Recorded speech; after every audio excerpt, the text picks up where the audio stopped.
Sensation. Sensation, le MAG. Bonjour à tous, bienvenue sur Sensation. Je reçois aujourd'hui Anne Bouchard, auteure et metteuse en scène. On va parler ensemble du livre Oli et le souffle d'espoir aux éditions Petit Kiwi que vous avez écrit avec Tristan Gion. Bonjour. Bonjour. Alors Oli et le souffle d'espoir est donc disponible aux éditions Petit Kiwi. En quelques mots, que raconte cette œuvre ?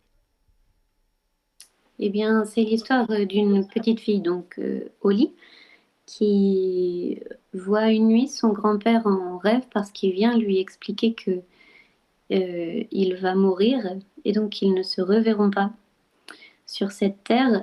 Et avant de partir, il souhaite lui confier un rituel pour invoquer Hope, le gardien de l'espoir, afin qu'elle puisse prendre soin de son cœur face au chagrin qui devrait suivre le départ de son grand-père. Et vous avez choisi de traiter du deuil à travers ce livre, mais le deuil expliqué aux enfants, pourquoi cette thématique ? Eh bien, toute petite, j'ai perdu ma petite sœur. Et donc, le deuil a fait partie intégrante de mon existence parce que ça a marqué énormément ma famille et mon parcours de vie. Et donc, j'ai toujours eu envie de raconter une histoire qui puisse donner une vision poétique et tendre de toute cette phase de deuil et de toutes les émotions que ça génère. Donc finalement, c'est d'abord une thématique qui vous touche avant de vouloir toucher les autres, c'est ça ? Exactement. C'est vraiment, en fait, je suis partie du principe que 6 mois en tant qu'enfant, ça n'avait pas été évident de traverser le deuil parce que ça crée une grande difficulté pour les adultes qui sont autour parfois d'émettre des mots parce que les mots font mal quand ils sont emplis de chagrin. Je me suis dit qu'il y avait probablement d'autres enfants et d'autres adultes qui étaient dans ce cas-là, qui traversaient ça et que ça serait magnifique de pouvoir partager une histoire qui permette de servir de clé pour ouvrir des portes de partage les uns avec les autres et dépasser le tabou. Alors à chacun finalement son rituel de deuil, hein. Chaque enfant et chaque enfant vit son deuil différemment et chaque parent l'explique différemment aussi à son enfant. Comment est-ce que vous avez fait vous pour retranscrire justement une sorte de rituel de deuil dans ce livre ? Dans ce livre, il y a un grand travail basé sur la lumière, sur la présence des ciels qu'a fait Tristan Gion, l'illustrateur.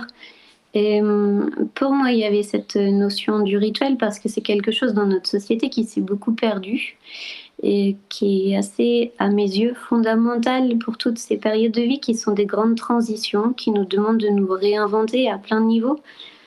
Et donc, moi, je me suis dit que se connecter aux étoiles qui traversent le temps et qui sont bien au-delà de nous, c'était une belle façon de se connecter à quelque chose de lumineux et de mystérieux à la fois, qui me faisait beaucoup penser à ce que représente la mort aussi, en tant qu'humain. La mort, justement, est un sujet important, hein, qui fait généralement peur aux enfants. Ils sont confrontés à la mort et au deuil parfois très jeunes lorsqu'un proche ou un animal de compagnie décède. Est-ce que votre livre est une réponse justement aux questions des enfants sur la mort et le deuil ? En tout cas, une façon de leur expliquer le deuil, mais de façon un peu plus légère.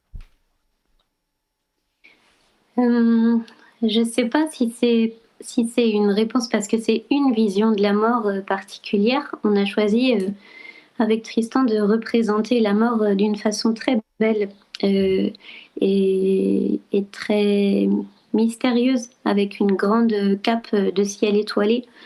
C'est un point de vue le plus poétique possible et le plus doux possible. Après, il y a toute une explication sur ce que ça fait la perte d'un proche, que ce soit un animal ou un proche humain, sur le cœur.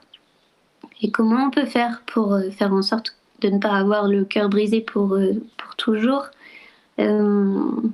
Après, voilà, ça concerne directement des questions philosophiques et des croyances. Même quand on ne croit en rien, on croit quand même à quelque chose. Donc c'est plutôt apporter une histoire qui permette ensuite à eux d'ouvrir et de poser des questions aux adultes qui les entourent. Parce que je crois que les adultes ont autant peur de la mort que les enfants, voire plus. Alors, moi, j'aimerais qu'on revienne justement sur cette lumière. Vous parlez d'étoiles, de lumière, alors que la mort est généralement sombre. C'est un choix voulu, justement, ce ciel étoilé, etc. Oui, oui, c'est un choix voulu parce que je me suis basée sur l'écriture, sur toutes les traditions qui ont une conception de la mort plus lumineuse que la nôtre, avec plus d'espoir. Par exemple, qui croient en la réincarnation, même si c'est pas du tout ce dont traite ce livre. Mais en tout cas, je me disais qu'il y avait avec la mort une forme de nuit qui tombait sur notre existence. Euh, et que dans cette nuit qui tombe sur notre existence, c'était bien d'y apporter un maximum de lumière. Et c'est ce qu'est ce personnage, le gardien de l'espoir, de la lumière pure, qui permet de retrouver un souffle quand tout devient étroit à l'intérieur. Et en règle générale, est-ce que vous estimez qu'il existe des bonnes ou des mauvaises manières d'expliquer le deuil aux enfants? Est-ce qu'il faut nécessairement attendre que l'enfant soit confronté finalement à la mort et au deuil pour lui expliquer, ou est-ce que c'est déjà une discussion qui doit se faire en amont selon vous? Je pense que la pire des manières, et encore une fois, chacun fait comme il peut, parce qu'on est souvent démunis vis-à-vis de cette thématique. Mais la pire des façons, c'est de cacher la vérité ou de mentir ou de nier, parce que la négation cristallise quelque chose en dedans qui prend plus de place et qui parfois est plus douloureuse et encore plus violente de ne pas comprendre et qu'il ne soit pas possible d'en discuter. Donc à partir de là, ensuite, même si les mots sont maladroits, même si les explications restent assez floues, je crois que c'est toujours mieux que de ne rien dire. Et votre livre est donc Et tourné vers les enfants. Pour autant, est-ce que les adultes peuvent y trouver leur compte? il a été écrit, il a été créé dans cette intention que les adultes puissent aussi euh, y trouver une forme de réconfort ou une forme de soutien, parce qu'il a tout un pan philosophique et poétique qui était aussi destiné aux adultes. Après, les illustrations venaient vraiment compléter pour les enfants toutes ces parties un peu plus impalpables qui passent à travers la poésie du texte. Et donc, je crois et j'espère qu'à tout âge, on peut se retrouver dans cette histoire. Alors vous l'avez dit, hein, ce sont des thématiques philosophiques. Est-ce que la philosophie doit justement animer la vie des enfants? En général, quand on parle de philosophie, on pense directement au cours quand on est au lycée. Est-ce que pour autant les enfants doivent également être animés par la philosophie dès leur plus jeune âge? Bah, moi, j'aimerais beaucoup, en tout cas. C'est encore une fois un point de vue très personnel. Je trouve qu'il y a une grande souffrance dans notre société qui est due à la perte de sens ou de sacré, de quelque chose euh, de l'ordre des profondeurs qui donne un sens à notre existence, et encore plus aujourd'hui où on traverse des défis à l'échelle planétaire assez impressionnants.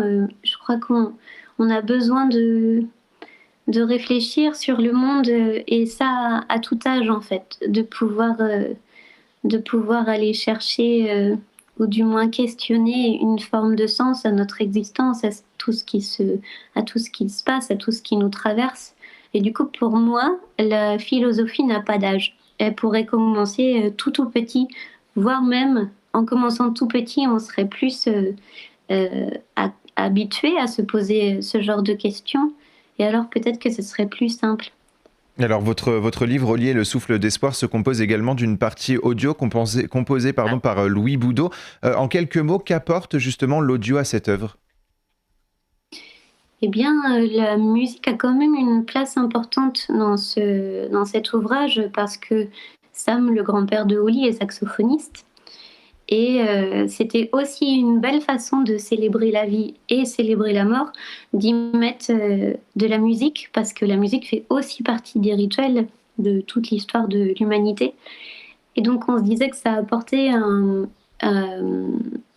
panel supplémentaire de couleurs qui ne pouvait ni être traduit en images, ni être traduit en mots, qui venait encore compléter un peu plus l'univers et y apporter une autre saveur. Donc c'était... C'est donc une œuvre complète philosophique avec une thématique essentielle pour les enfants. Merci beaucoup Anne Bouchard d'avoir été avec nous sur Sensation. Je rappelle que vous avez coécrit Oli et le souffle d'espoir et qu'il est disponible aux éditions Petit Kiwi. Et pour revoir ou réécouter cette émission, rendez-vous sur notre site et application Radio Sensation.